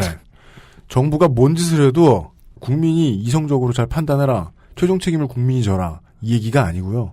저도 이제 두려워한 네가 잘못이다라는 얘기가 아니고 네, 마지막 말씀을 들으니까 확실히 느낌이 오네요. 이런 사태는 주인공이 질병인 것 같지만 주인공은 국가와 국민의 싸움이네요. 심리 싸움이네요. 예. 정확하게 말씀하셨습니다. 그 부분에서는 표 받고 일하는, 세금 받고 일하는 주제들이 최대한 혼 많이 나고, 인정할 거 다 하고, 뒤늦게라도 하는 것이 일단 첫 삽을 뜨는 일이 되겠다. 삽조하는 정보에 맞춰서 이야기를 하자면. 예. 그리고 당장 하루에 1, 2분 이상 정부에 화내실 시간이 없는 많은 분들은 생활을 어떻게 하셔야 되는지에 대한 제언들도 중간중간에 계속 많이 꽂아 넣었으니 주무시면서 들으셨으면 다시 한번 들어주십시오. 마지막으로 진짜 갑자기 떠오른 궁금한 게 있는데요. 14번 환자 같은 슈퍼 전파자가 또 발생할 가능성은 없나요? 있죠. 아, 예. 있습니다. 다만 확률적으로 낮은 것이 14번 환자가 삼성서울병원에 왔을 때는 의료진들이 전혀 몰랐죠. 네. 정부가 정보 공개를 안 했으니까. 네. 근데 지금은 정보 공개를 다 했잖아요. 네. 그다음에 이제 환자들의 이력 조회가 다 되기 때문에 지금은 이제 그런 전파자가 그렇게 방치되어서 바이러스를 내뿜을 가능성이 예전보다 많이 적죠. 네. 그러니까 가능성으로 보면은 낮다라고 네. 생각하는 게 맞을 겁니다. 네. 우리 방송의 결론이 100 중에 99이 아마 안 될 거야 이지만은 이번에는 그냥 보통 공중파가 하듯이 입에 발린 소리를 할 수밖에 없겠습니다. 정부가 지금이라도 좀 잘해줬으면 좋겠습니다. 예. 오늘 긴 이야기 해주신 그리고 제가 이제 가능한 한 점잖아야 된다 이런 말씀을 안 드렸다는 이유로 예. 종편에서도 안 하시는 말씀을 마구 던져주신 예. 흉부외과 전문의 노환규 전 의사협회장이셨. 이렇게 부르지 말아드릴까요? 어떤 호칭이 가장 편안하십니까? 그냥 의협회장 이름을 좀 싫어하실 것 같아가지고 직함을. 아니에요. 그렇지 않아요. 뭐. 진짜요? 네. 네. 알겠습니다. 네, 마지막 직함이라서 또 뭐 딱히 하는 일 없으니까 지금. 아, 예. 그냥, 네. 레이티스트. 백수가 되기 전. 네. 네. 노환규 전 의사협회장이 오늘, 장시간 수고해 주셨습니다. 나와주셔서 감사합니다. 고맙습니다. 네, 감사합니다. XSFM입니다. 모든 걸 정리해뒀지만 뭔가 아쉬운 그녀의 다이어리. 스테픈 울프 컬러 다이어리. 지갑이 비싸다고 자랑하는 그의 말이 설득력 없어 보인다면 스테픈 울프 클립 포켓. Steppenwolf Genuine Leather. 바른 선택, 빠른 선택. 1599, 1599에서 알려드리는 대리운전 이용 상식. 대리운전 쓰실 때마다 현금 결제와 영수증 처리 불편하셨죠? 1599, 1599 법인 서비스를 이용하시면 별도의 지불 없이 이용하고 월 단위 후불. 세금 계산서 발행과 경비 처리 참 쉬워지겠죠? 바른 선택, 빠른 선택. 1599, 1599에서 전해드렸습니다. 바른 선택, 바른 선택. 1599. 안녕하세요. 하루에 200km 이상을 운전하는 컴스테이션의 이경식입니다. 정해진 사양의 PC를 판매한다는 건 원칙적으로 판매자가 사용자층을 예상해 최선의 가격으로 최고의 퍼포먼스를 보여주는 부품을 골라드리는 큐레이션에 가깝습니다. 하지만 여러분은 혹시 재고 밀어내기는 아닐까 걱정하실 수도 있겠지요. 컴스테이션이 하면 다릅니다. 기초 사무용 PC가 29만 6천원, 탄탄한 기본 사양의 게이밍 PC가 70만 3천원, 옵션도 원하시는 대로 바꾸고 추가하실 수 있습니다. 011-892-5568번으로 지금 전화 주십시오. 컴스테이션은 조용한 형제들과 함께합니다. 전문가 없이도 좋은 고기 한우박스. 돌아왔습니다. 펜 소리가 엄청 큰 삼성 노트북을 쓰시던 노한규 박사님이 가시면서 마이크로소프트 마우스를 두고 가셨네요. 하잘 쓸데없는 좋은 거 좀 사시지. 다행히도 비싼 건 아니어 보이는 유선 마우스. 근데 MS께 가격 프리미엄이 좀 있어. 구린 주제. 다음에 뱀 돌려드려야 돼요. 저렇게 줄이 가변형 줄도 아니고 무선도 아닌 마우스. 오랜만에 봅니다. 그렇습니다. 네. 다음에 보면 마우스 하나 간지나는 거 선물해드려야겠네요. 그거보다는 어쩌면 쿨링 패드 이런 거 노트북용 쿨링 패드 같은 거. 예. 그렇습니다. 전 사실 메르스라는 병명이 마음에 안 듭니다. 왜입니까? 지명으로 병 이름이 붙을 경우에는 상당히 이렇게 구체적이 되는 경우가 가끔 있잖아요. 네. 뭐 스페인 독감이라던가, 뭐 한타 바이러스라던가. 그렇죠. 근데 중동은 너무 좀 애매한 것 같아요. 그리고 초고도 비만을 노스 아메리칸 신드롬 이런 식으로 안 부르잖아요. 그렇죠. 네. 그렇게 불러야 되겠네. 네. 맥도널다이즈드 신드롬. 그러니까. 예. 네, 청취자 여러분. 조심은 해도 됩니다. 스트레스를 받지 마십시오. 예. 조심해야 되는 병들 중에서는 지방 안에 나이를 다 먹어서도 야동을 쌓아놓는 근여석시 병 이런 것들 조심해야 되는 거예요. 네. 국민은요. 작은 일에 필요 이상으로 크게 놀랄 수 있습니다. 아까 연유를 설명드렸죠. 네. 그런 상황은 여러 가지 부작용을 낳습니다. 난리통은 상대적 이득을 취하려는 약삭빠른 이들로 넘쳐납니다. 난리통은 그래요. 네. 그게 싫어서 화를 내는 분들도 계십니다. 왜 호들갑이냐 하시면서요. 화를 낼만 합니다. 근데요. 아무 걱정조차 들지 않는 일상을 만들기 위해서 철저히 준비해야 될 정부가 먼저 나서서 왜 호들갑이냐고 화를 내는 데에 많은 에너지를 소모하는 것에는 어떻게 봐도 동조하기 힘듭니다. 국가의 대처능력 부재를 탓하지 말라는 말 뒤에는요. 그 뒤에는 가만히 있으라 같은 말을 덧붙이면 왠지 리듬이 살아날 것 같습니다. 그래서 더더욱이 화를 안 내고 넘어가고 싶진 않습니다. 스트레스를 받지도 말아야겠지만은요. 이번 주 목요일에 히스테리 사건 파일 그것은 알기 싫다는 여기까지였습니다. 이용상 유석과 UMC의 책임 프로듀서였습니다. 내일 조금 늦은 시간에 뵙겠습니다. 그래도 평소와는 비슷할 겁니다. 안녕히 계십시오. 감사합니다.